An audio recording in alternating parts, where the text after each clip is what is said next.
नमस्कार, फाइटर समाचार में आपका स्वागत है। पेश आज 28 दिसंबर मंगलवार सुबह 6 बजे राजस्थान की खास खबरें।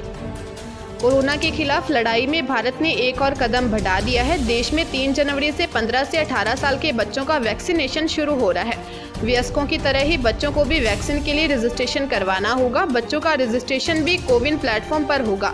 नेशनल हेल्थ अथॉरिटी के CEO डॉक्टर RS शर्मा ने बताया कि 1 जनवरी से 15 से 18 साल के बच्चे वैक्सीन के लिए रजिस्ट्रेशन करवा सकते हैं। डॉक्टर RS शर्मा के अनुसार 15 से 18 साल के बच्चों के वैक्सीनेशन का रजिस्ट्रेशन 1 जनवरी से कोविन पर शुरू होगा। रजिस्ट्रेशन के लिए 10वीं की मार्कशीट भी लगाई जा सकती है। उन्होंने बताया कि क्योंकि कई बच्चे के पास आधार या दूसरा ID कार्ड नहीं होता है, इसलिए 10वीं की मार्कशीट का ऑप्शन भी जोड़ा गया है। बता दें कि प्रधानमंत्री नरेंद्र मोदी ने 25 दिसंबर को देश को संबोधित करते हुए 15 से 18 साल के बच्चों का वैक्सीनेशन शुरू करने का ऐलान किया था। श्रीगंगानगर जिले के रायसिंह नगर थाना क्षेत्र में मंदिर के पुजारी की अज्ञात व्यक्ति ने हत्या कर दी। हत्या के बाद हत्यारा मंदिर के बंद कर फरार हो गया। पुलिस ने बताया कि पदमपुर रोड पर स्थित गांव 12 PS के मुख्य मार्ग पर काली माता का मंदिर है। इस मंदिर में काफी समय से 50 वर्षीय वृद्ध रह रहा था। सोमवार सुबह जब मंदिर का दरवाजा काफी देर तक नहीं खुला, इस दौरान एक व्यक्ति ने दरवाजा खोलकर देखा तो उसके होश उड़ गए। मंदिर में बने कमरे में वृद्ध का शव फर्श पर पड़ा था। पुलिस ने बताया कि वृद्ध के कपड़ों में से जो ID मिली, उसके आधार पर मृतक की पहचान लक्ष्मीगिरी निवासी रामकोट जम्मू के रूप में हुई। पुलिस ने बताया कि मृतक के सिर पर चोट के निशान हैं। पुलिस शव को अस्पताल की मोर्चरी में रखवा हत्यारे की तलाश में जुट गई है। कोटा में एक जीजा अपनी नाबालिग साली को भगाकर ले गया, इसके बाद उसके साथ रेप किया। सामने आया है कि युवक की पत्नी उसे 1.5 महीने पहले छोड़ गई थी। मामला सामने आने के बाद पुलिस ने आरोपी को गिरफ्तार किया। वहीं किशोरी को बाल कल्याण समिति के सामने पेश किया। मामला शहर के नयापुरा थाना क्षेत्र का है। दरअसल आरोपी और उसकी पत्नी के बीच लंबे समय से अनबन चल रही थी। आरोपी की पत्नी उसे छोड़ पीहर में रहने लगी। इस पर 2 दिन पहले वह अपनी साली के कॉलेज पहुंचा और बहला फुसलाकर उसे भगा ले गया। आरोपी उसे अपने साथ गांव ले गया। यहां उसने नाबालिग के साथ रेप भी किया। परिजनों की रिपोर्ट के बाद पुलिस उसके गांव पहुंची तो नाबालिग घर में बंद थी। परिजनों ने रेप का आरोप भी लगाया है। इस पर पुलिस ने किडनैप व रेप का मामला दर्ज कर आरोपी को गिरफ्तार किया और पूछताछ शुरू कर दी है। जयपुर में 2 कारोबारियों के यहां हुई आयकर विभाग की कार्रवाई पूरी हो चुकी है। इस कार्रवाई में अब तक 350 करोड़ रुपए की अघोषित आय की जानकारी सामने आई है। 5 दिन तक विभाग ने दोनों समूह के 51 ठिकानों पर सर्च किया था। IT टीम को यहां से बड़ी संख्या में पेन ड्राइव और हार्ड डिस्क मिली है, जिसमें फर्जी लेन देन दर्ज होने की आशंका जताई जा रही है। साथ ही विभाग ने अब तक करीब 10 करोड़ रुपए कीमत की 20 किलो सोने की ज्वेलरी और 1 करोड़ रुपए की नकदी भी जब्त की है। आयकर विभाग का फोकस अब डिजिटल ट्रांजैक्शन की जांच पर है। अब इनका एनालिसिस किया जाएगा। इसके साथ ही कैश ट्रांजैक्शन को लेकर भी जानकारी जुटाई गई है। बता दें कि एक कारोबारी समूह वीटो इलेक्ट्रॉनिक्स ब्रांड, होटल और रियल एस्टेट के कारोबार से जुड़ा है। दूसरे समूह के यहाँ मनी लॉन्ड्रिंग का मामला सामने आया है।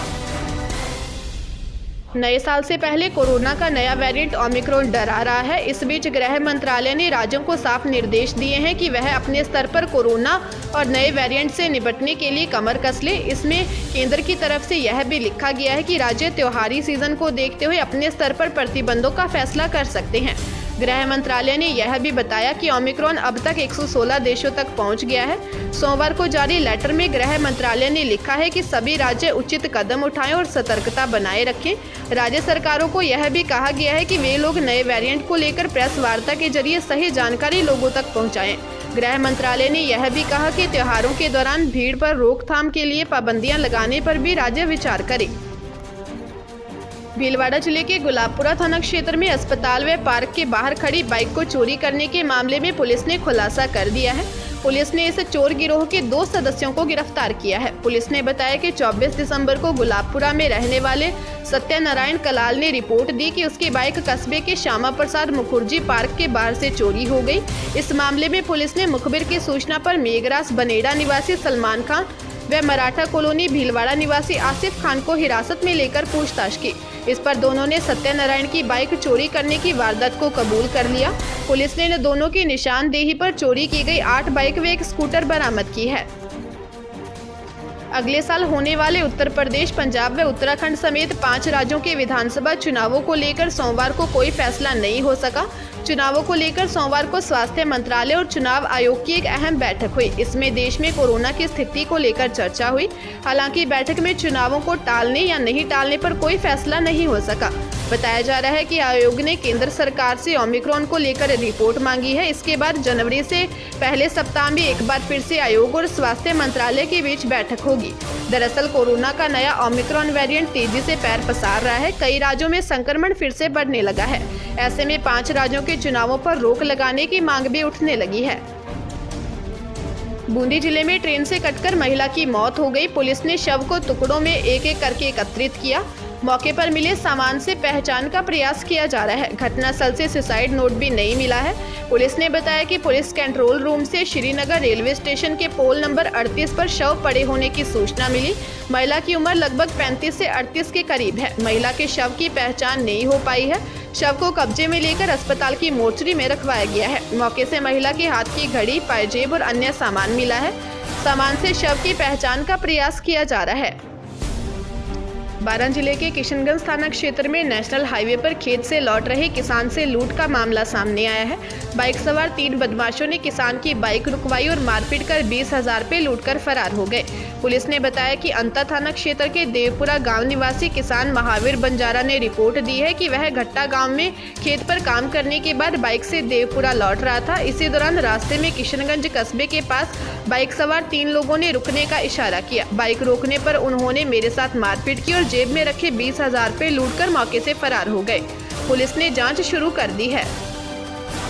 आरसीए अध्यक्ष वैभव गहलोत ने बड़ा फैसला लिया है। अब आरसीए ने फिर से पूर्व क्रिकेटर्स को पेंशन शुरू होगी। अब 3 मैच खेलने वाले क्रिकेटर्स को पेंशन मिलेगी।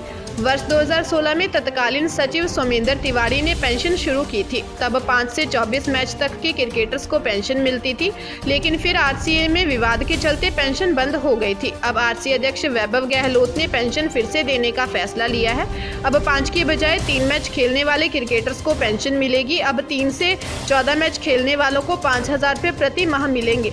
वे 15 से 24 मैच वाले पूर्व क्रिकेटर्स को 7,500 रुपये प्रति माह पेंशन दी जाएगी। इस पेंशन स्कीम का लाभ कुल 65 खिलाड़ियों को मिलेगा। ताजा तरीन खबरों के लिए फाइटर न्यूज को सब्सक्राइब करें और बेल आइकन को प्रेस करें ताकि नई न्यूज अपडेट होते ही आपके फोन की घंटी बज जाए।